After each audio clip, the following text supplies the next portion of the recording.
That sounds massive, and it's your house. That's insane, man. I'm on my way to my friend Colton's house. Colton is a drummer. He's into recording. He's got a space at his house that he has set up for recording drums himself.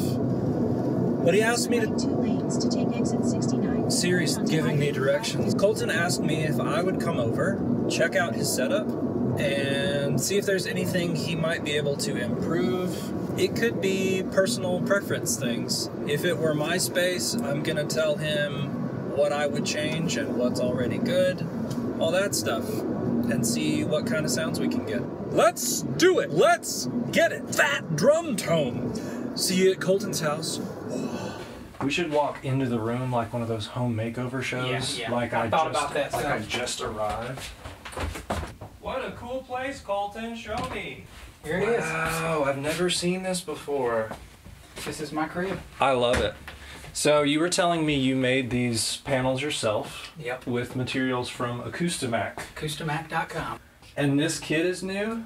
Yes. It is a Ludwig Classic Maple. Fantastic. I only have 2 snare drums, and Classic Maple is one of them. Well, that is not a Classic Maple snare drum.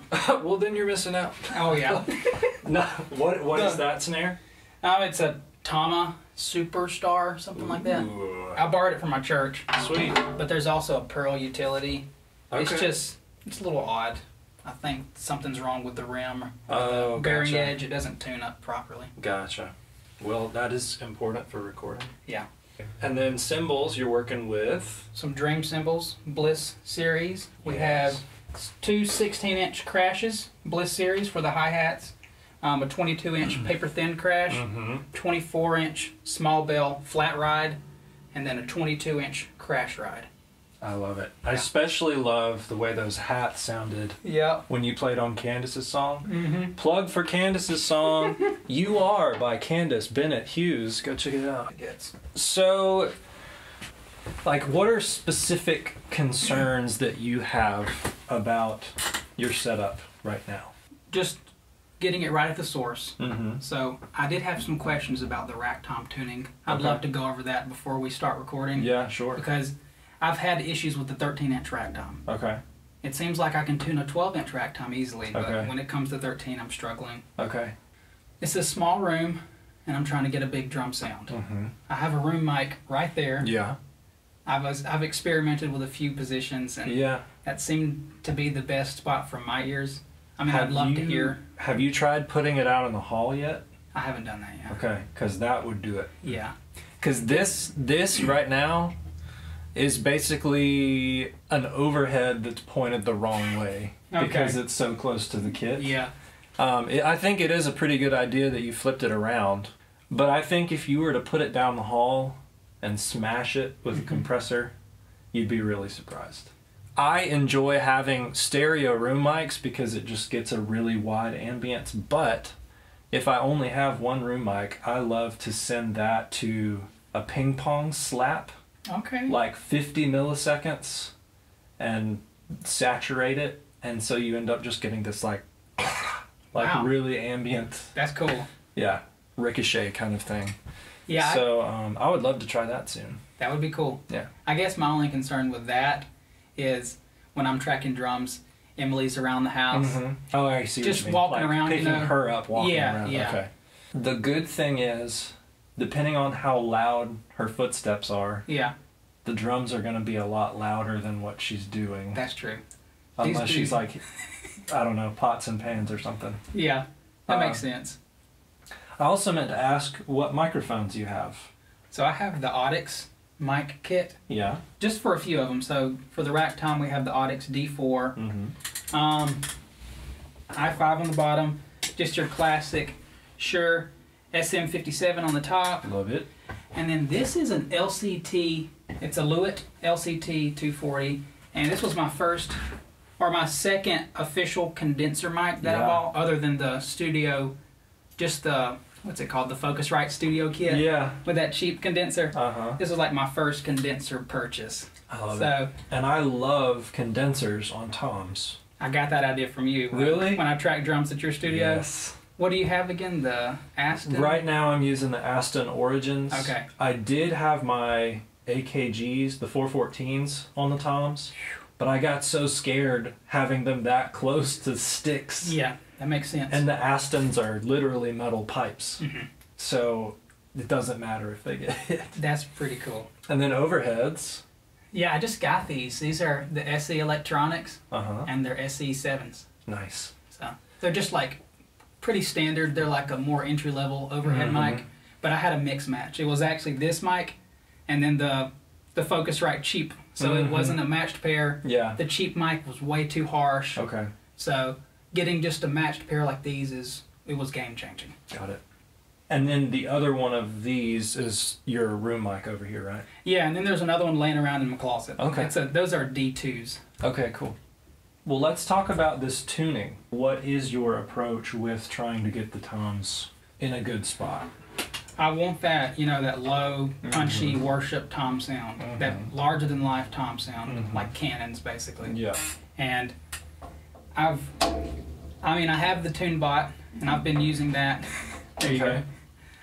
It's been a while since I've used one of these clips. Yeah.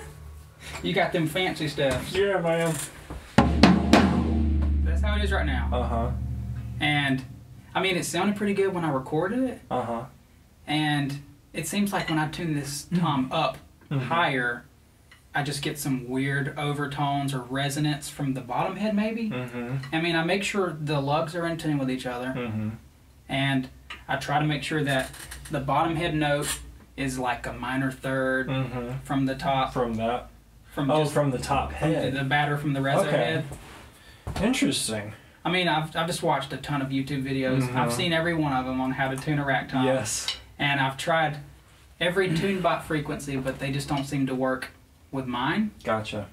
But just a few days ago, I just tuned it all super low, and then I was just barely cranking it up and trying out and seeing how it sounded, and I feel like it got to a decent spot. My approach usually is basically with my drums, I just had to spend a lot of time figuring out where the drum wants to sit, usually. Yep. And a lot of times it was easier for me to figure that out with the floor tom. And then with the batter heads completely loose, I will get the resonant head tuned really pure, and then I will go for a third or a fourth above that on this, still with the with the batter head completely loose. And then I think this was a Sweetwater tuning video. It may have been the Jesus Culture drummer. Yeah, You've seen it? You mentioned him. So he said from there, I just try to get the batter head as loose as I can, but still like projecting. That seems to work pretty well for me. Depending on how high you go with the resonant head, I have found that I can go a little bit tighter on the top, which isn't as much attack, but it's like round. Yeah. I enjoy it for a lot of different songs and genres, but if it's okay, I want to just take this off and for sure mess with it for a minute. Do you have a key close by? Of course. What kind of drummer would you be if not? What were your initial thoughts when you heard me hit the rack tom? I didn't think it was that bad. I did notice that there's some out of tune-ness on the resonant side. Yeah, I've noticed that. It's like when I play it, after I play it for like 30 minutes and I come back to it, there's like just the lugs right across each other go lower for some reason. So. And initially I feel like this is a low tuning. Like I would want to hear it a little bit higher. Okay. Maybe. Yeah, I'm down for but let's see. You need this drum throne to rest in it? Perhaps. It'll be worth it. Actually, that actually sounds pretty good as far as like them being together. Take that off. Yeah. Good. Do you like to use a felt mallet or a drumstick? I usually... Let me get a stick. That would be good. Thank you. Yep.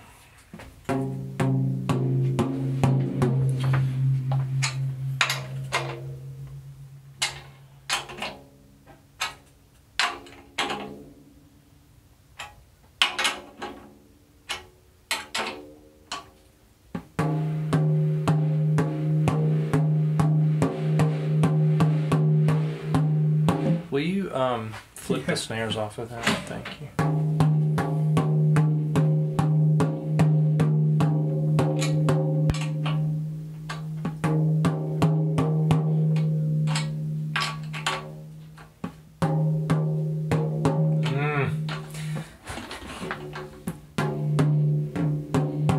Did you hear that?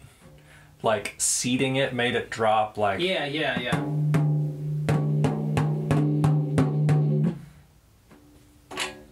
It's crazy how touchy it can be. Uh-huh. So, what I learned from... there was a really good video that I watched on puremix.net years ago. Okay. And what I got from that is like... basically, everything you do makes subtle changes, very, very minor changes, but evenly as you go. I think about my dad. I was screwing a toilet back into the floor, and he was like, remember to do both sides evenly. Like, don't get one all the way down and then go to the other. And I was like, oh, I know that for drums, but I don't know that for toilets. Yeah. You know? It's very much that way with this. And this is a 6-lug drum for... There's a really specific pattern that I do for snare that's like, you start here, go to here, and after you do those two, you look back where you started and then skip one. Okay.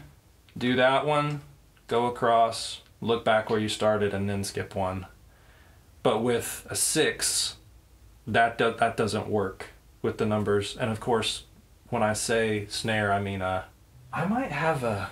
You got a 10 lug? I think I do have a 10. Never mind, this is getting in the weeds. So this feels to me like it's close to what I'm used to. So that's pretty far from there. What would you think about bringing this up a tiny bit? I'm down to try it. Let me get this.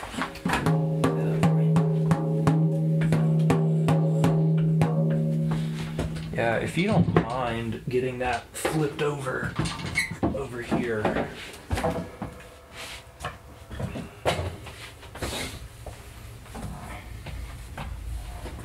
Let me loosen the top real quick first. And I love the Emperor vintage coated heads. Oh yeah, I love them too, man. I want to try just the Emperor coated. Yeah. Not vintage. I have one of those on my rack tom right now because I needed one and the store didn't have it on the day that I needed it. So I just went with the closest. And in context, it's really not that big of a difference. Okay. Have you tried the Evans G2s? I think I did a long time ago. Okay. But I'm not sure. Okay, so...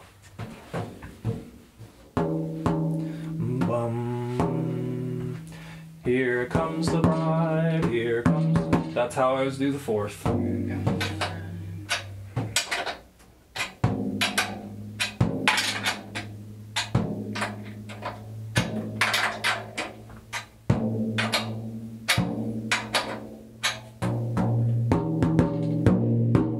Close.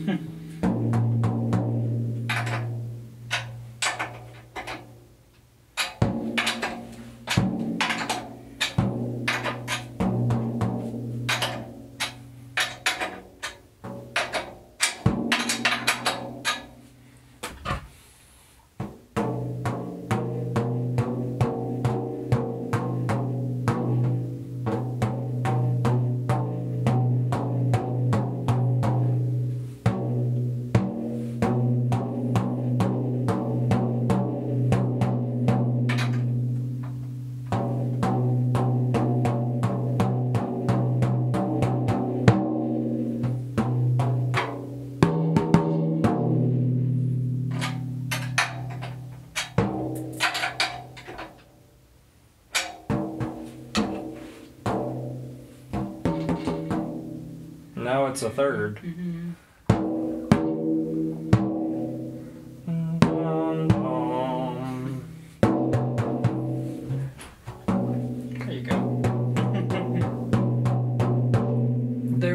anything interesting? Like this rod feels really tight. Yeah, I've noticed that when I first got the kit, I was changing the heads, and a few of the lugs were. It took more force to lock it in, you know. That is so weird. I'm turning like 1 or 2 of these can bring the pitch of this up a lot. Do you think that's an issue with this drum? I don't know. Because I've been curious about that.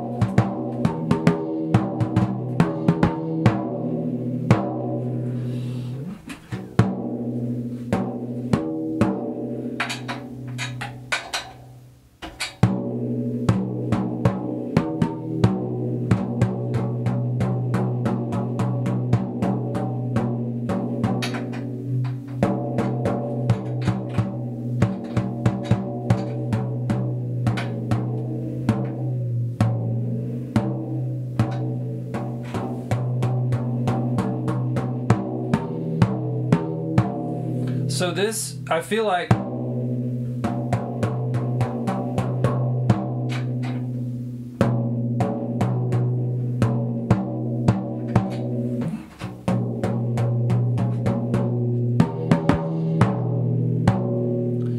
gonna leave it there for now.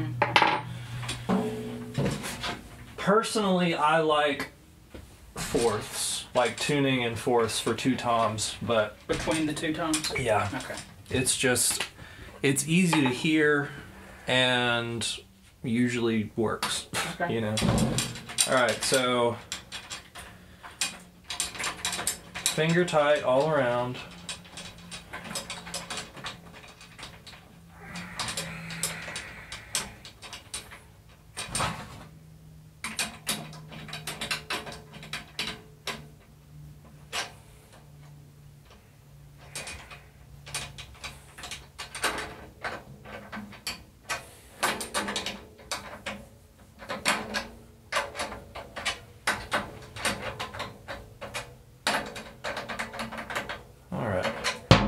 So that's as flabby as it gets right there.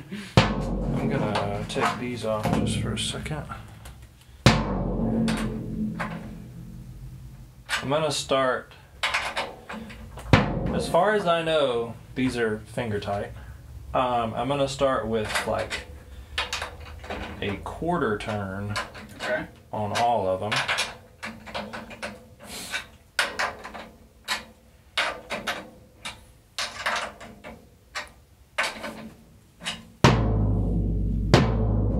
A little bit more.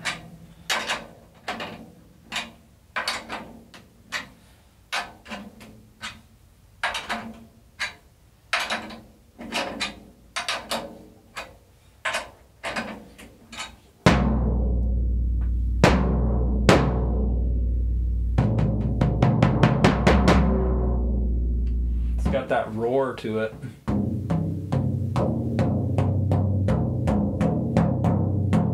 So these are not even. It's like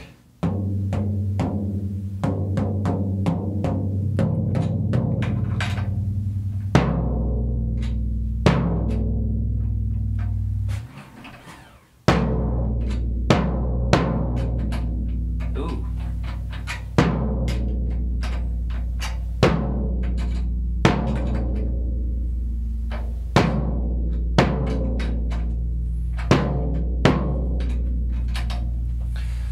This is what I found a long time ago, is that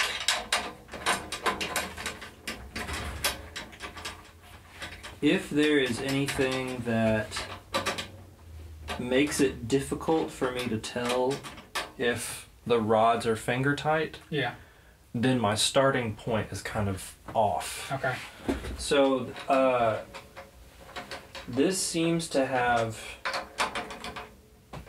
I don't know what the term is, but these black rings here, it feels like this one right here has a, like, there's a catch, and then once you get over it, it goes loose again, and there's a catch again. I guess, is that, on purpose to keep them from coming loose as much? No, it shouldn't be. Okay. Because most of them are smooth, but there are a few wonky lugs. So I think now, I just like, I jiggled the key just now and I watched to see when the rim started to pull down and then backed off a little bit. So hopefully they're all exactly the same now. Because for me, once you have established that they are all evenly finger tight, then it's just a matter of doing the exact same turn, despite, no matter how the key feels. Because once you start tightening down a few, the other ones are going to start feeling looser. So it's just do an even turn from where it was. That's a lot closer. Yeah. So we may almost don't need those, maybe. So that's really... Yeah, I know you like your drums wide open. I do, but having one of these on here,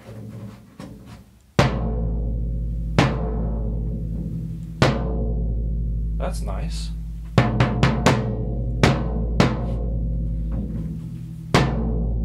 There we go. Okay. You like that? Yeah. Okay. So then, let's see what we can do with this guy.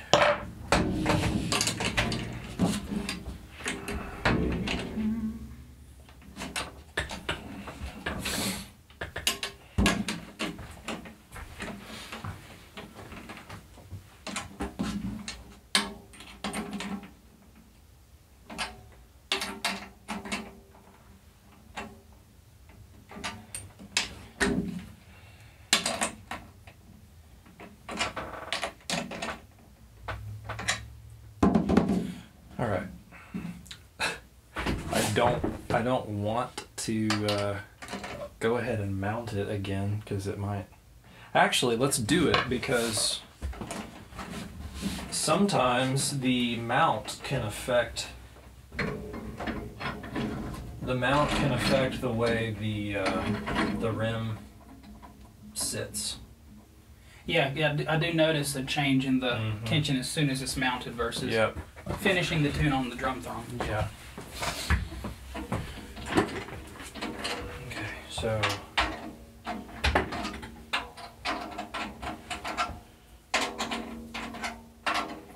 that feels pretty good. All right, I'm gonna come over here.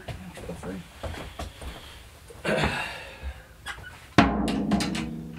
And let's start with like a quarter turn.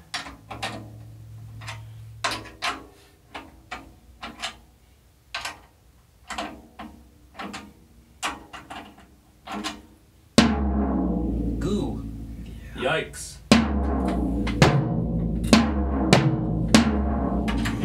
Is that what you were experiencing? I hear crap like that, yeah.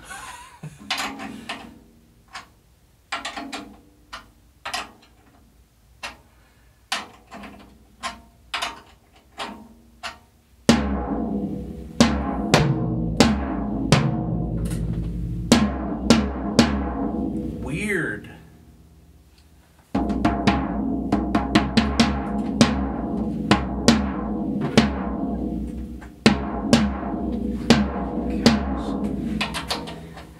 I am looking to get a stand to hold the tom, but not there yet.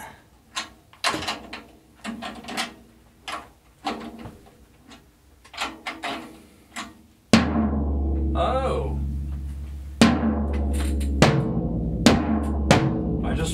I went higher on top. Yeah.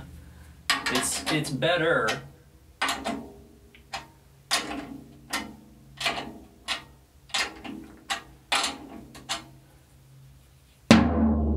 There we go.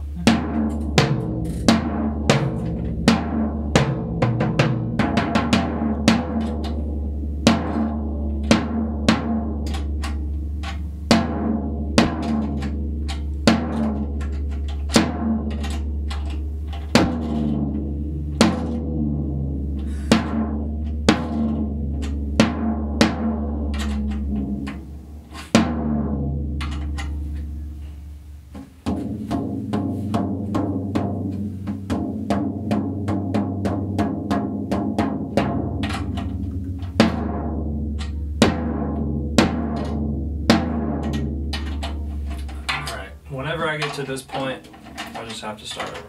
Yeah, it's so strange. You think there's something wrong with this drum if it's causing issues like this? I just don't have a lot of experience with like a new acoustic kit. You know, this is my first one. Right. I would be hesitant to say something is wrong with it, but that's just because yeah. You know, there could be, or it could just be something to do with the mount. Whoops, I didn't mean to go on that side first, but whatever. Maybe that'll be good. That might be just what it needed.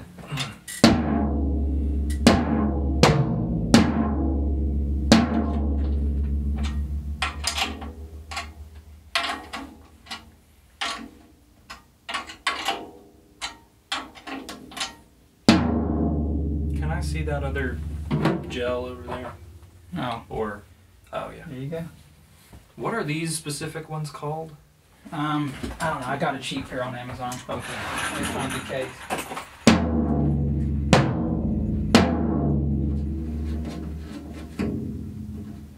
Makanu.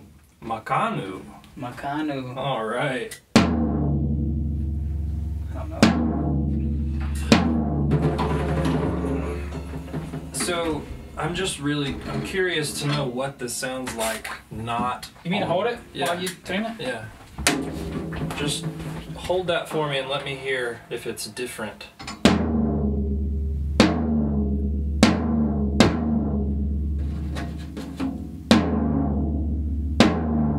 I mean, it does seem to resonate more than when it's on this.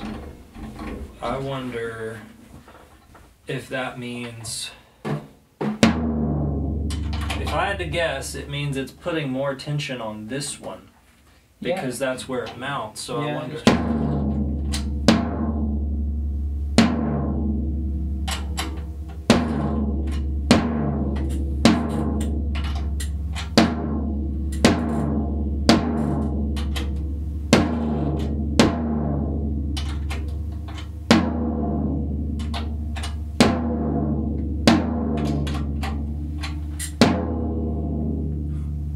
Creep in. Ooh.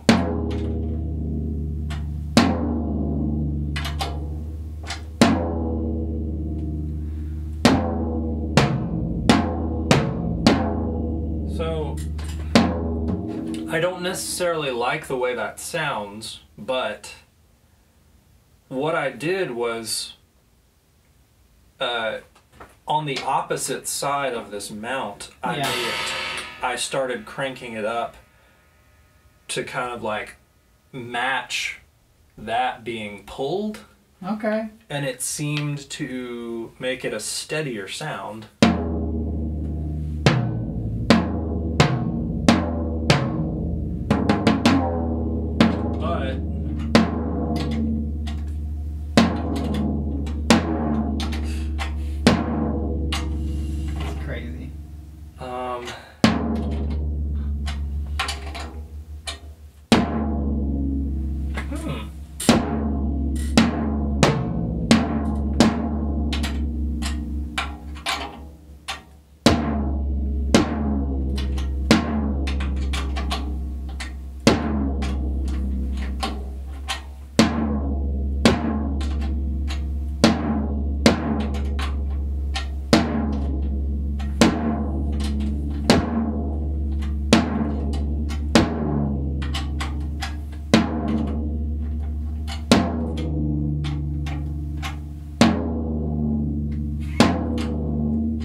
Try this one more time. Okay. When it gets to the point that I can't tell what is what, I'm so sorry. Then over here, and then over here, and then over here, and then over here.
big sounding kick. Well, thank you.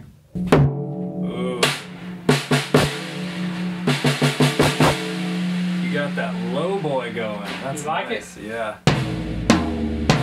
Hey, that Tom. That's cool. Wow. Do you want to hear it in context? Yes. I can play a little bit for you. Yeah, sure. I meant to ask you to bring some hearing protection. Well, who needs it? I'll Yeah. just cover my ears. I'm gonna carry this microphone Oh yeah, so this down the hall so you can hear what it sounds like down the hall. Uh-oh. So that's going to be the room mic. Yeah. People are gonna hear what this the room mic goodness that could be possible. Ready?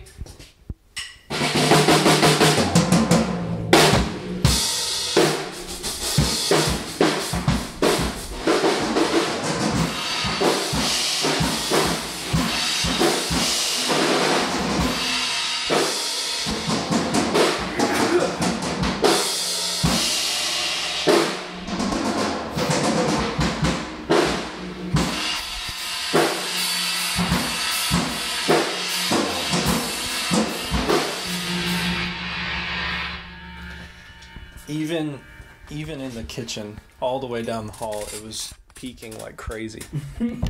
I don't know how Emily puts up with me. Literally have no clue. That's intense. Thing about I would be curious about. Excuse me. I feel like the snare. Oh gosh, I think I did just knock this off. Well, dang, Jay. I'm sorry. Is it good now? Is it bad? Yeah, that's fine. Okay. Well, not really. Now it's crooked. It's going to take 10 minutes to fix it. Dude. Oh, that ain't good. I'm so sorry.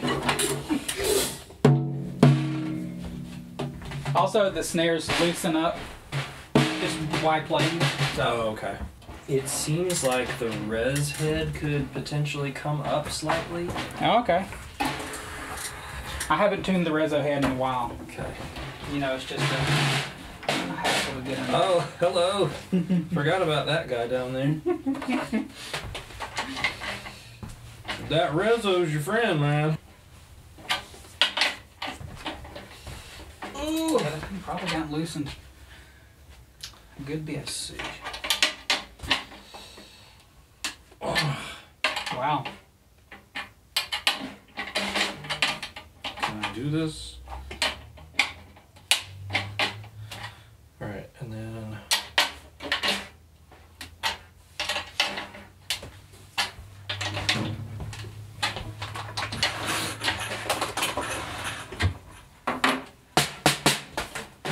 Let's see.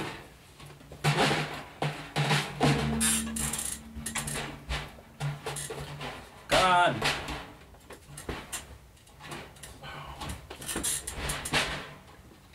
I feel like I messed you up here. That's pretty good. Maybe not.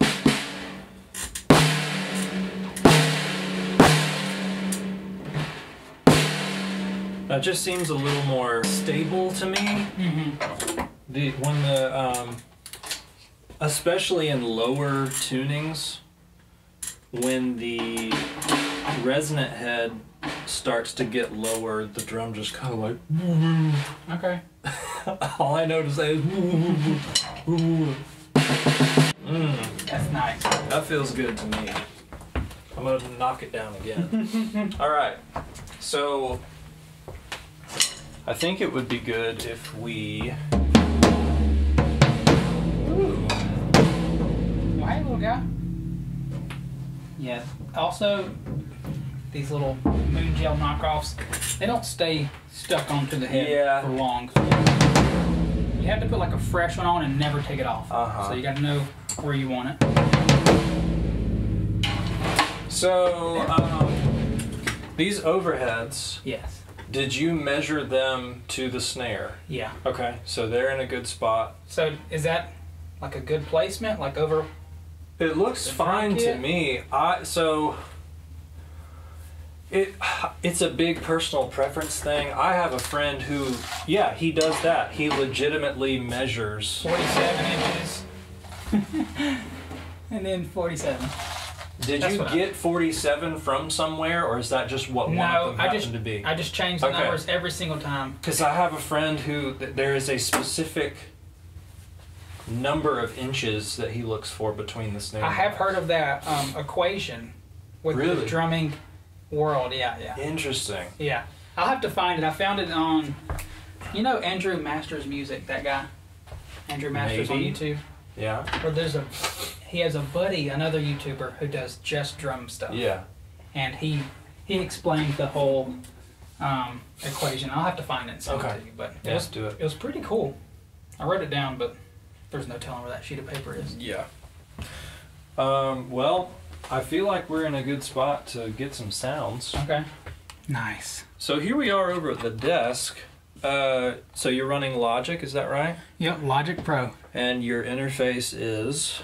Scarlett 18i20. Focusrite Scarlett 18i20. With a Furman Power surge thing. Look at that Furman. And the Cali Audio, I've heard really good things about these. Yep. I got them, I've had these for a few years at this point. And I just remember hearing great things. Yeah. They're a budget-friendly monitor, and they've done me well. Do you have enough mic cable to run this down the hall? You don't? No. Okay. I don't have a cable like that. What if, let's see, how much do we have available? Let me just go ahead and unplug this down. Can we get it? Oh, okay. Other things, probably. Alright, so that's about as much space as we have. I'll step on it. That's good. That's good? Yeah, okay. Just having it, I'm going to try closing the door, and just having the mic outside the room with the door in between for it to sound a little bit more ambient and muffled. And then also having it pointing down the hall so that it's mainly picking up the reflections as they, come back. I'd be interested to see what that's like. Very cool. Okay, how do you feel about your gain levels that you've had set on this? I'm not really sure of the right technique. Okay. I make sure they're not clipping, Yeah, sure. I typically aim for around -12 dB. Okay. For every one of them. Do you have a certain method you use? I'm basically around there, usually at -15-ish. Okay, for every single one? Technically, it's the main ones for me. So or the loudest ones. The close mics on kick and snare and overhead. Well, I should say a lot of times bottom snare and hi-hat, and sometimes room mics I'll kind of have lower than that because I don't really care that much. And you're already going to turn them down initially? Yeah. I mean afterwards? Yeah. Okay. Well, you just want to play something and... Yeah, do you mind looking at the mic placement real quick? Yeah, not at all. D6 looks good because, the farther away from the beater you are, the more low end you're going to get. And if you've only got one microphone, then you're wanting to get a good balance. For sure. It's tough. This looks good. That looks good. That looks good. We measured these and we checked the hall. Yes. So I feel good. Okay. Let me just rearrange this since we moved the drum around. Get in a good spot. All right. So now you just play me something and I'll check gains as you go. Okay.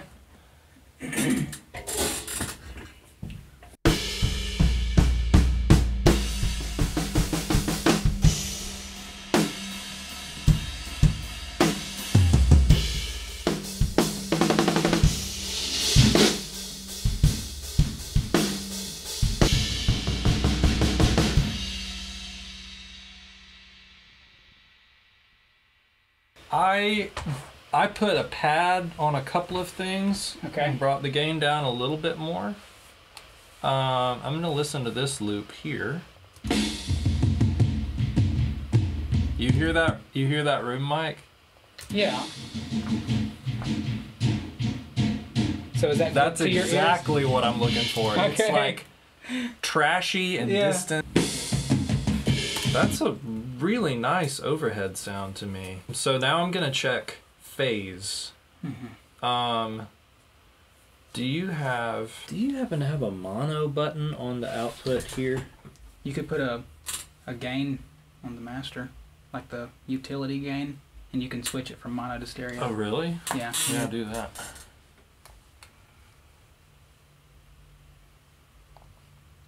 And then you can just do that. Oh, beautiful.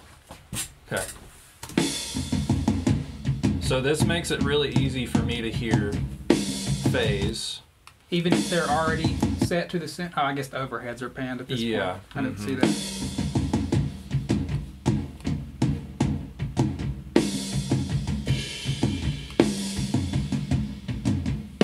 See, you hear how much thicker the snare gets on that?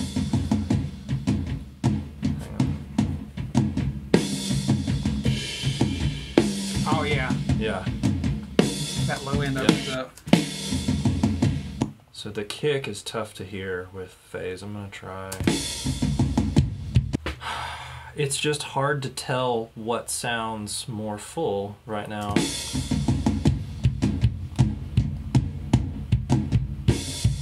think that does. Can you check if the toms are in phase 2? Yep. Okay.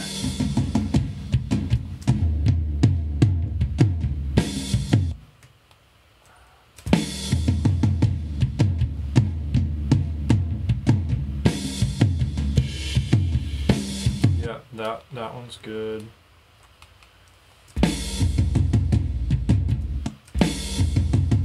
You have this panned to drummer perspective, right? Yep. Okay. That's about how I do that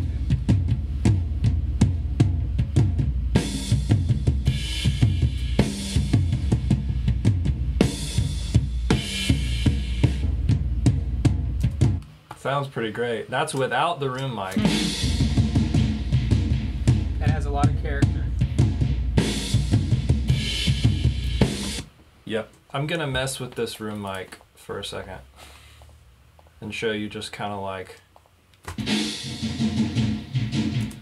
I am gonna mess with the EQ a little bit just because, you know, with the hallway in there. Okay.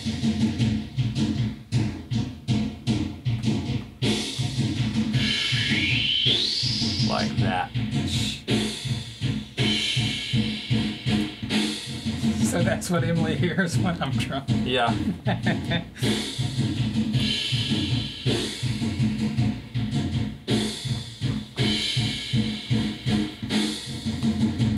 And now. 76? Yep. Yes. CLA 76? Right there. Okay. I knew you'd want that thing. Yes! Alright, so let's do.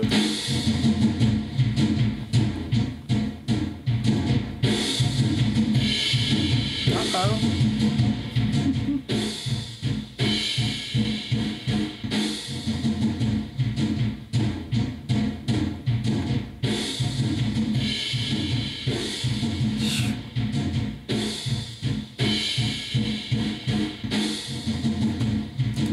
And then, did I see you have sound toys? Yes. Okay, so I'm gonna do Echo Boy Jr. mono to stereo. Okay. Ping pong 50 milliseconds. Cool. With space echo. That's pretty cool. Without it, it's dead center. Yeah. But then you blend it in. That's cool. And put it in like a new space. Yes. That's awesome. And it's not like punching you in the face right there. It's like tucked away in a nice way. So, from what I can tell here, based on this mic positioning, the phase on kick needs to be flipped, snare top needs to be flipped, and floor tom needs to be flipped. Basically, what I would do from here to mix this is I really like sending to I'm gonna send this to a. Can I do a stereo bus? It should automatically build okay. it. Yeah. So drum bus. I want the input of that to be. Okay, so it already did it. Yeah. Okay. All right. So now I love doing waves. Let's do. You could either go with the G comp or 2500. I have the 2500 at the top. Let's try it. 2500 stereo. So I love, this is just a go-to. I love that compressor too. It's the punch is insane.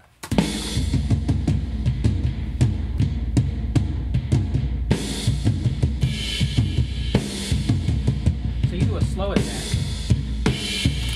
Yeah, so, well, slow-ish. So, like, what you want to do is, if you want the drums to sit back in the mix, then you do a faster attack. Somebody once explained to me that the attack knob on a compressor is almost like a forward-backward pan knob. That's cool. So the faster it is, the quicker it knocks it down, which makes it feel like it goes back. But then you want to, like, inch the attack slower until the beginning of the transient pops out initially and then ducks down, because we perceive that as being really loud. Okay. Typically, I find that 10 milliseconds is where I land. Depending if it's a mix where I just want the drums to be steady and foundational in the back, then it might be faster. Sometimes for a parallel thing, I'll go even slower, so you really get, if you smash something and just make it really slow, you'll get that to cut through. And then release, I kind of base on the tempo or the groove. Like, sometimes you think of, you see the needle hit on the snare and you want it to come back right before the next snare. If it's a steady groove, that doesn't always work, but... Another way to think of it is start with the release all the way fast, and if it's too, like it just sounds like a sneeze or something, you start to slow it down and see how long you can get the compressor to hold on to the snare until it makes the snare feel extended or thicker or something. Okay.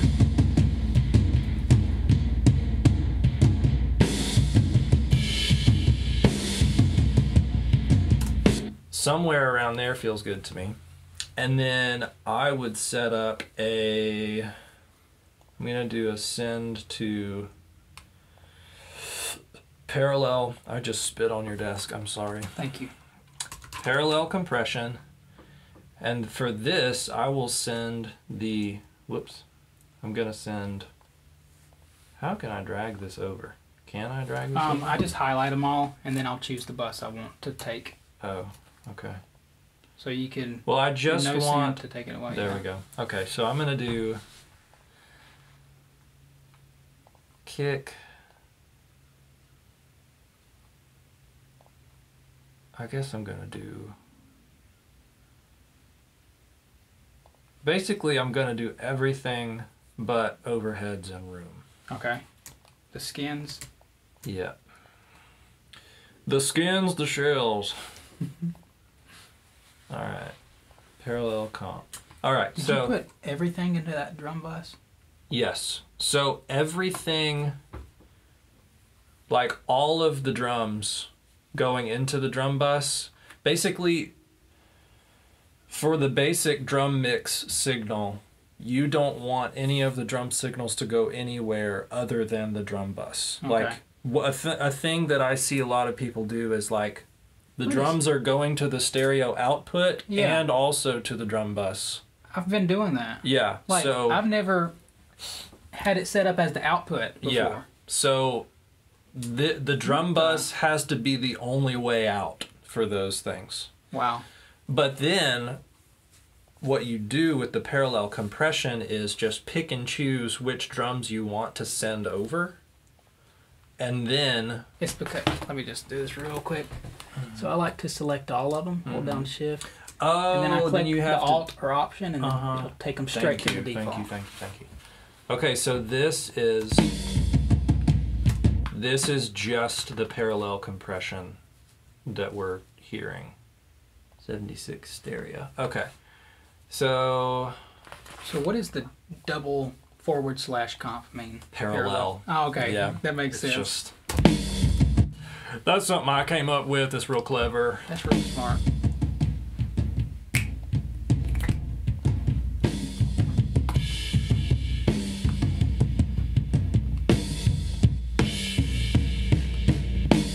All right. It's like some battle drums. Yes, it is.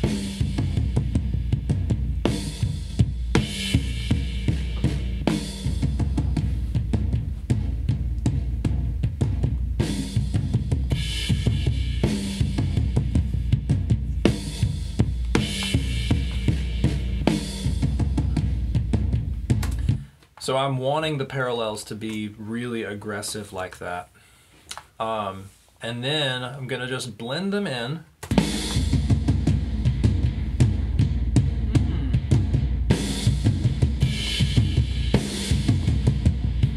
You're not looking for a huge jump in volume, just more thickness and energy. Okay.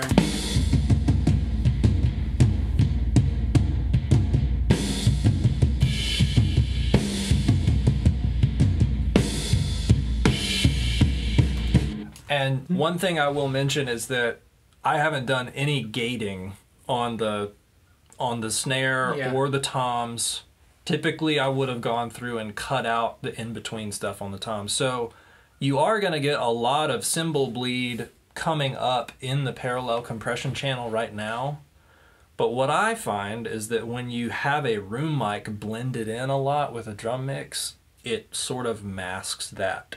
It's like the more room mic you have blooming up into a drum mix, the less cymbal bleed bothers me. It just sort of covers it. Especially I find if I'm using condensers on toms, the cymbal bleed doesn't sound that weird. Sometimes it can sound sort of off axis and weird sounding, but a lot of times these days I'll get a basic drum mix and there's not a lot I would change about it, even though I haven't done gates or cut out silence and toms and stuff like that. Let's track another thing. That same kind of groove again. All right, I'm ready.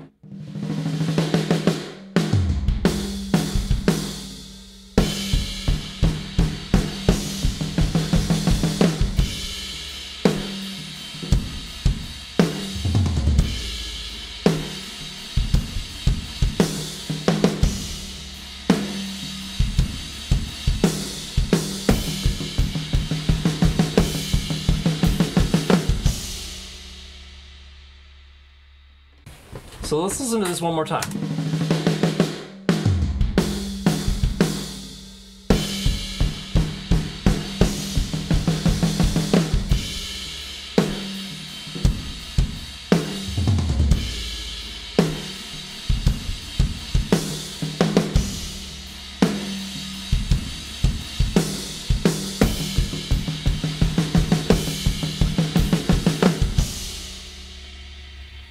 That sounds massive, and it's your house. Yeah, that's insane, man. An Audix D2 in the hallway. Right. That's crazy. Well, I think, I mean, is there anything else that you're thinking about that you want to address? So that's all the processing you do to the individual channels and all that stuff? So this is the only individual channel that I'm doing processing on is the room mic. Okay, that's kind of a lie. Hold on. So on the room mic, I have an EQ, then I have a compressor, and then the Echo Boy Jr. doing the slap thing. Then on the toms, I only had this plug-in on there to check phase. On snare top, I boosted some 200 on the snare top. On the kick, I cut very sharply at 200. because there was a thing happening there. Then boosted 6 dB-ish at 1K, because for some reason with that microphone and your drum, you and I both liked that sound when I brought it in. It seemed like something was missing, and we liked that. But I'm not doing any, other than the room mic, I'm not doing any compression or gating. I'm not saying don't do that. I'm saying we haven't done that yet. We have sent everything to the drum bus with an API 2500 compressor there, and then we're sending the shells to a parallel compression track with an 1176 and blending that in. And with all, even with all the cymbal bleed and everything, this is the sound we've got. So I mean, when this is your starting point, yes. I mean, this is no samples. It's like sky's the limit.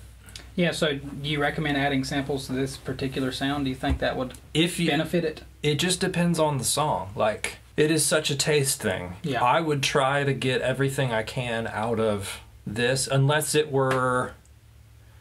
Like, if it's a metal song, I'm pretty much like, yeah, it's going to have samples. If it's a modern metal song and you want it to stand up to other things...